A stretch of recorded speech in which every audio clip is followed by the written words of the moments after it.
off. Donald Trump. And I say that knowing that every time his name is said out loud, he has a shattering orgasm. Vladimir Putin, the man most likely to be currently staring at a poster of a wolf while doing hammer curls. Donald Trump. Rome burning in man form. If Vladimir Putin leans in to whisper something in your ear, your best case scenario is that he's going to bite your ear off. That's the best thing that could happen to you in that particular circumstance. Donald Trump, an ill-fitting suit full of chickens coming home to roost. Over the years, Vladimir Putin has launched assaults on many things, from Ukraine to the concept of shirts to unrubbed puppy dog tummies.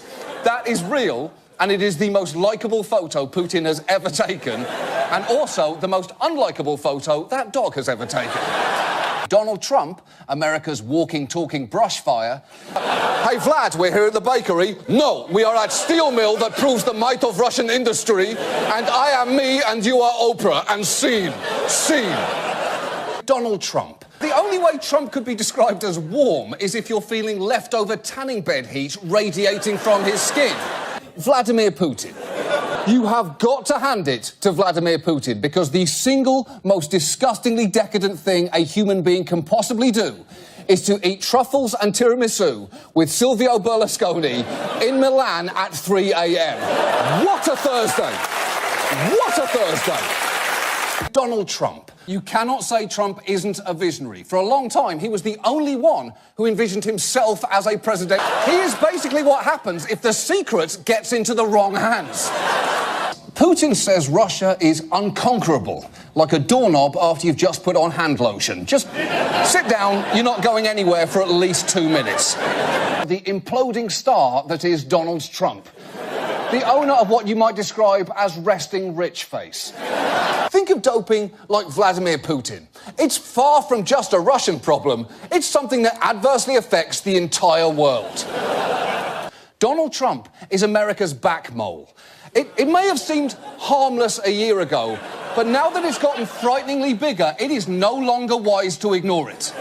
Vladimir Putin took questions for nearly 4 hours on TV, and look, we can all think of a few questions we'd like to ask him, like, have you ever blinked? And, do you consider yourself more of a Miranda or a Charlotte? But Donald Trump, with Vanilla Ice, Jose Canseco, and Willem Dafoe.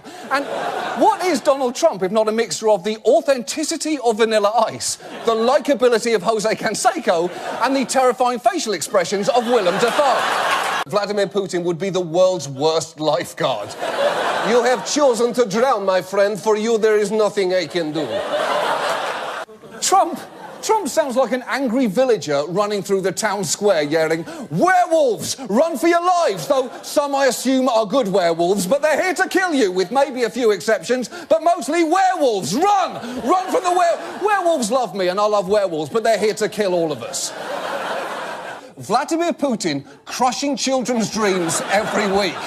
This week on Putin Says the Darndest Things, Putin tells a child his grandfather isn't watching from above, but is rather rotting in the ground.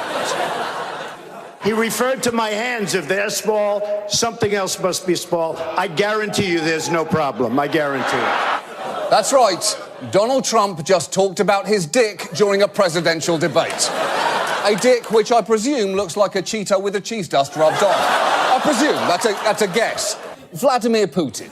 That's heartbreaking, or it would be if Putin's heart was not a potato filled with battery acid. Donald Trump wants to build a wall on the US-Mexican border, and based on his tone, he also wants to fuck that wall. International tragedy, and you would think it might cause Vladimir Putin to do some serious soul-searching, or at least some soul manufacturing.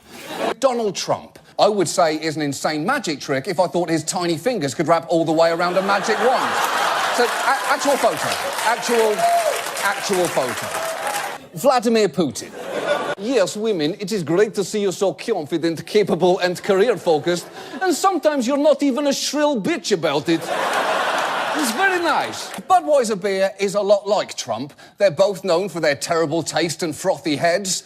They're both the colour of burnt urine, and every once in a while they both seem to change their name for no fucking reason whatsoever.